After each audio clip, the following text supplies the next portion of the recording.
What's crack-a-lackin'? Welcome in to My Mind is a Weapon Fantasy Football Show.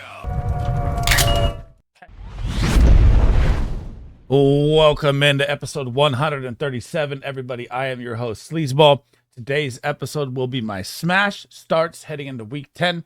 So these will be 8 players, 2 quarterbacks, 2 running backs, 2 wide receivers, 2 tight ends that are outside the top 10 overall at their position. So they're not superstar players. So I'm not going to be like, smash start AJ Brown or something like that. These are going to be players that are outside that I'm going to like over most players in the comments that are probably going to come for the questions. So if you guys have any comments, starts, sits, who you want to talk about this week, any questions like that as well, drop them in the comments, guys. I try to answer every single one of them. And before we dive into it here, make sure you smash that like, make sure you smash the subscription, turn that bell on. I will be live.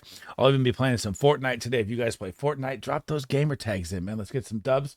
And then I'll be probably live tonight going over some more week 7 or week 10 questions for you guys. And if you want to check out all my rankings, all those videos are out. And then my next video will be the sleepers that are players that are outside the top 40. And then I'm also going to do a video this week that's different. So I'm also going to do 8 players that I want to sit from. So 2 players from each position as well. And I'll do a sit video like that as well this week. I'm probably not going to get to the start sits this week, guys. It was a different week for me. Usually I do all those videos, but I'll get back to that next week. And let's dive into my smash starts this week, guys. To start off with my first QB smash start of the week, it is going to be Sammy D. Darnold, QB 14 on the year, so outside the top 10 there. 1,900 passing yards, 17 passing TDs, 7 picks, even 120 rush yards, which you like, as well as your quarterback for fantasy football. But here's what's interesting. Like, people still question this guy, Sam Darnold, as a starting quarterback. And I get questions all the time. This guy has literally had 3 games over 20 points, which Patrick Mahomes only has 1. He's literally QB 14. He's thrown 2 touchdown passes in literally, guys, 6 games. And now you get the Jacksonville Jaguars defense here. The Jacksonville Jaguars defense ranked 29th, giving up 38.3 points just to the wide receiver alone. Versus the quarterback, guys, the Jacksonville Jaguars ranked 32nd, dead last, giving up an average of 23.2 fantasy points per game. So right there, you see your outlier compared to the projection for Sam Darnold. 27th in the red zone, so they're 5th worst there as well. 275.3 pass yards a game allowed, which is second behind the Baltimore Ravens, who give up 314, who just got thrashed last night, but they still won the game. And they give up a 2 touchdown ratio per game. So this is going to be a big game for Justin Jefferson, big game for Addison, big game for Hawkinson here. And we don't even know if Trevor Lawrence is going to be out there as well. So this could just be a full entourage of the Minnesota Vikings here. And I love Sam Darnold. I have him as my QB6 this week, guys. The second QB that is going to be a smash start is Brock Purdy of the San Francisco 49ers. So currently QB 10. 2,101 passing yards, 10 passing TD, 7 picks. Those numbers got to come down on the interception side here. Got to get a better ratio going there. But rush yards, 210 and 3 TDs to add to that as well, which is very impressive. That's the most he's ever had in his career. And we're only halfway through the season here. And now the 49ers are going to get Christian McCaffrey back. This is going to open up the offense every single way this season. So you could look at Deebo Samuel, no longer in the backfield, going to be better out there as a wide receiver. George Kittle across the middle. They're going to have to worry about CMC more. Rick's going to open up for Ricky Purcell, going to open up for Jawan Jennings. And Brock Purdy is going to have a monster finish to this season, guys. You just look at the schedule ahead he has, too. It's absolutely amazing. But this week, you're going to get the Tampa Bay Buccaneers. And just like the Jacksonville Jaguars, the Tampa Bay Buccaneers rank 31st versus the quarterback, giving up 23 points a game. They rank 30th in the red zone. They give up 273.9, which is 3rd, right behind the Baltimore Ravens and Jacksonville Jaguars that I just talked about.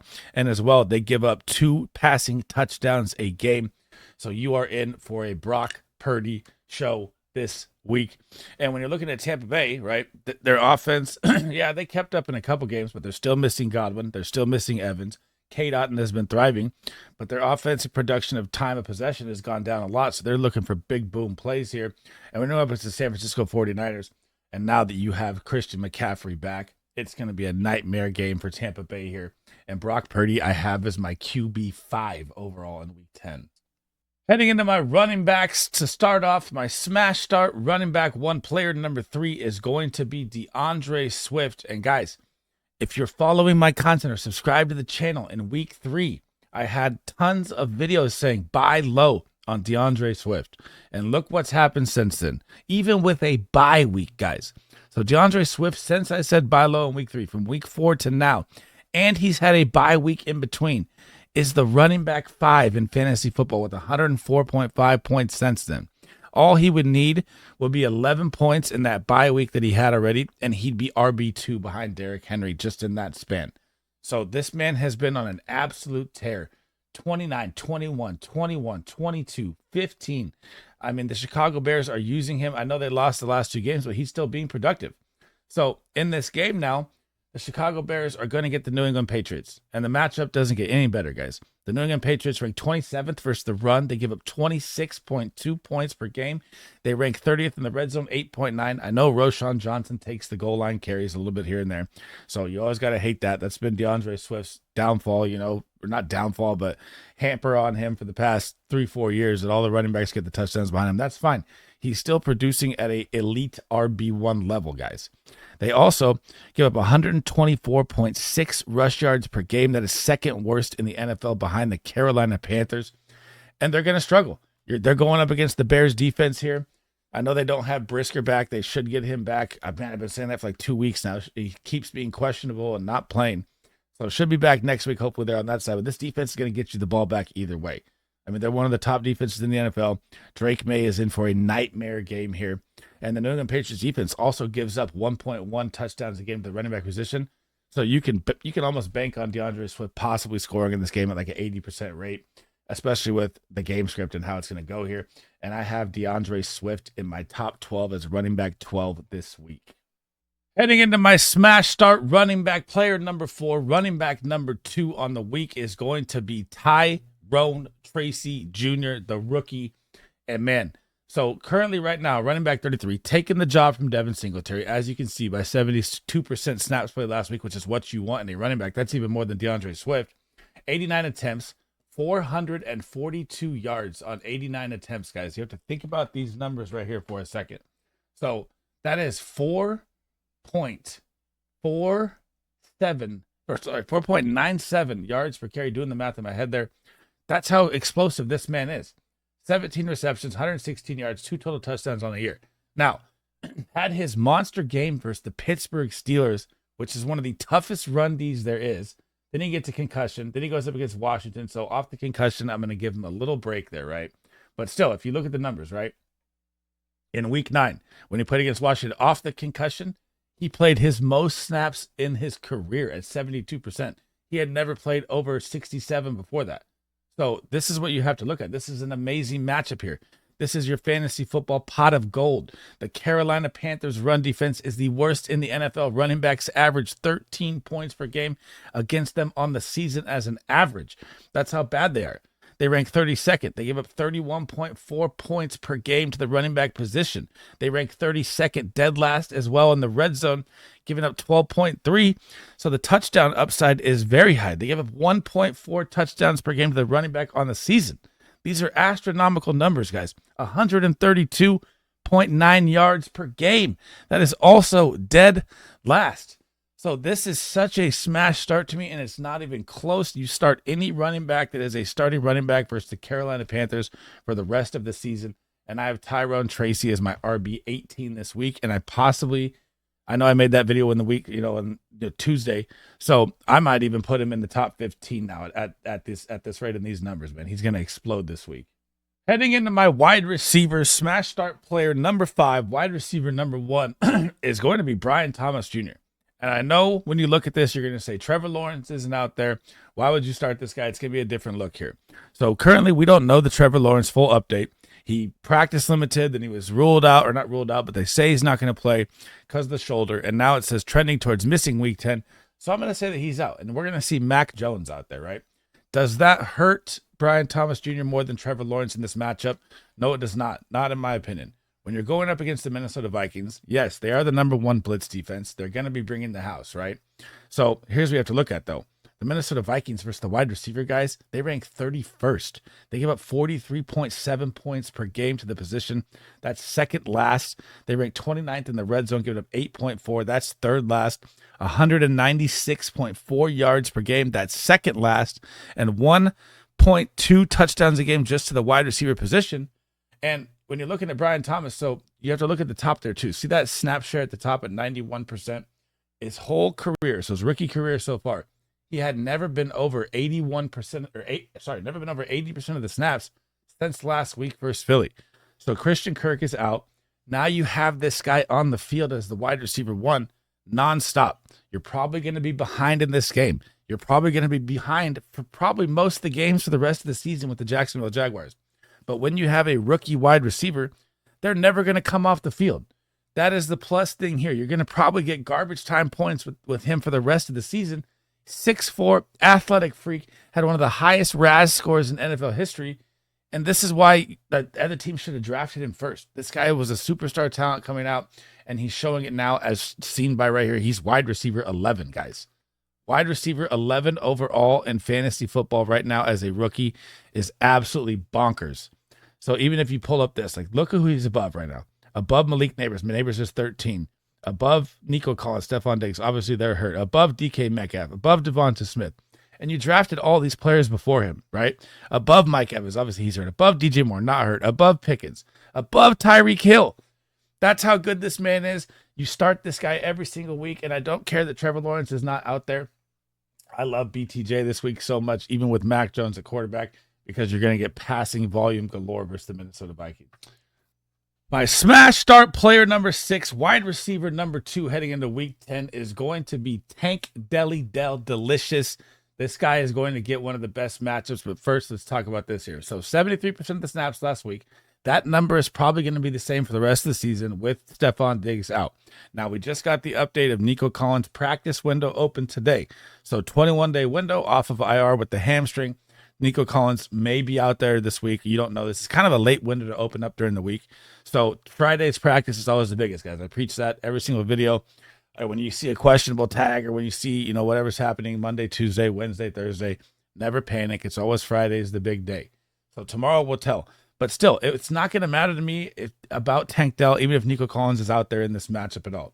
And I know Nico Collins is probably a top 5 wide receiver the rest of the way through the season. And I was way wrong on him when the season started, so I got to take that one to the face. I was not that high on Nico Collins, and he absolutely proved me wrong. But now, you have Tank Dell here. So wide receiver 45, got off to the slow start in the season. 47 targets, 30 receptions, 355 yards. He gets 30 rushing yards. They give him a couple end runs. You're going to like that as well for fantasy football. 2 total TDs. But here's what we're looking at. Since Stefon Diggs has gone down, 13 points and 20 points, 9 targets last week, 4 targets before that, found the end zone. And now you get the Detroit Lions, guys. Sunday Night Football. This game is going to be electric, especially if Nico Collins is out there. That's really going to bring this game to a closer draw to me. So when you're looking at this game here, it's going to be a 48.5 over-under, right? Now, will that number change if Nico Collins is out there? Probably to like 49.5, probably 50.5, probably, right? Well, we don't know that yet. But the Detroit Lions, guys, versus the wide receiver right now, they rank 30th. They give up 41.4 points per game. Their front 7 is their strength. So in the red zone, if you guys, subscribe to my channel, I always tell you this. If you have a strong front 7, your red zone numbers are always better. So they're number 4 in the red zone. The Detroit Lions are very good in the red zone. Tank Dell's not really a big body red zone guy anyways, more of a game breaker, but he can still find the end zone possibly in the red zone. 209 yards allowed by the Detroit Lions just to the wide receiver position is dead last in the NFL, guys. They also give up 0.6 chance for a touchdown. And when you're looking at this game, the Houston Texans, this is like a matchup that's perfect for both sides in different ways, right? So the Detroit Lions' strength is the run game. Texans' defense's strength is stopping the run. Texans' strength is kind of running the ball lately. Detroit Lions' strength is stopping the run. So this is going to be more of a pass-heavy game here in a high game script, and the Texans could even be playing from behind. I mean, they have not been a good offense lately since Nico Collins has been out. And Tank Dell, if Nico Collins isn't out there, probably going to see 15 targets in this game. And this is a must-start wide receiver 2 if Nico Collins isn't out there. If Nico Collins is out there, he's still a strong low-end wide receiver 2 flex play for me easily. because the Detroit Lions just cannot stop the wide receiver. Get Tank Dell in your lineups. Heading over to the tight end side, my smash start player number 7, tight end number 1 on the week that I'm going to put as a smash start of the 2 tight ends is going to be Dalton Kincaid. And I know that he has not been the Dalton Kincaid that we have all wanted since fantasy football season has started. But he's been a safe floor play every single week at a position that we all struggle with, the tight end. So here's the good thing right here. So let's talk about this first. So 79% of the snaps last week. Now you have Keon Coleman banged up. Now you have Amari Cooper may not be out there either. So those snaps are probably going to go up. That's his second highest snap share on the season. So starting to take more from Dawson Knox. You're not seeing that 60 to 40 to 50% split anymore. So tight end 12 currently on the season, outside the top 10 there. 54 targets, 32 receptions, 332 yards, 2 touchdowns. Now, when you have Amari Cooper possibly out, when you have Keon Coleman possibly out, and you're playing the Indianapolis Colts, guys, I have 3 teams. So if you guys have been subscribed to my channel or whatever it is, 3 teams that I call the fantasy football pot of gold. The Indianapolis Colts is one of them. They can't stop the quarterback. They can't stop the running back. They can't stop the wide receiver. They can't stop the tight end. Shit, they can't stop anything. So they currently rank 31st, second last versus the tight end, giving up 15.6 points per game. This game has Dalton Kincaid written all over it. They rank 31st in the red zone, giving up 5 points to the tight end there. They give up 59.2 yards, which is bottom 10 in the NFL at yardage, and a 60% chance of a touchdown for a tight end per game, which is also dead last in the NFL. So could this be a game, though, where it gets out of hand and Buffalo becomes a run game? Yes, that could happen. But when you have possibly Amari Cooper out, again, you got to check the updates heading into the week. You have Keon Coleman, who looks like his wrist. He's probably out 2 to 3 weeks from the updates I've seen, but there's nothing official yet. They're going to have to lean on Shakir, and they're going to have to lean on Dalton Kincaid. And Dalton Kincaid is going to be the focal point in this game to me. And this is going to be his breakout ceiling game. And I'm calling a 20-point game from Dalton Kincaid, and I have him as a top 5 tight end this week. Last but not least, my smash player number 8, tight end number 2 is going to be Evan Ingram. And crazy snap share for him, just like Brian Thomas Jr. when I talked about him earlier. Played 90% of the snaps as a tight end last week. That is absolutely bonkers for a tight end. So think about Dalton Kincaid. He only played 79%. So with Christian Kirk out, if you even look at the numbers from last year, Evan Ingram absolutely exploded when Christian Kirk was out. Won people championships down the stretch. So you have that same situation here. I know the Jacksonville Jaguars season is pretty much over, right? But he's tight end 23, outside the top 10 there. 34 targets, 25 receptions, 223 yards, and a touchdown. He has been injured, right? So obviously he probably would be a top 10 tight end if he wasn't out there, right?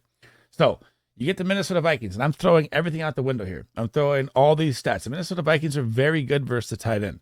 They rank 8th. They give up 9.8 points per game, but they rank 23rd in the red zone, guys. They give up 2.9 points there per game to the tight end position, which is about a 0.2 chance for a touchdown. So it's low there, but they give up a ton of yards inside the red zone, so he could probably sneak one in. So they also give up 42.1 yards total on the season. So that's a very good defense there as well versus the tight end. But what I'm looking at here is you're possibly going to have Mac Jones out there, right?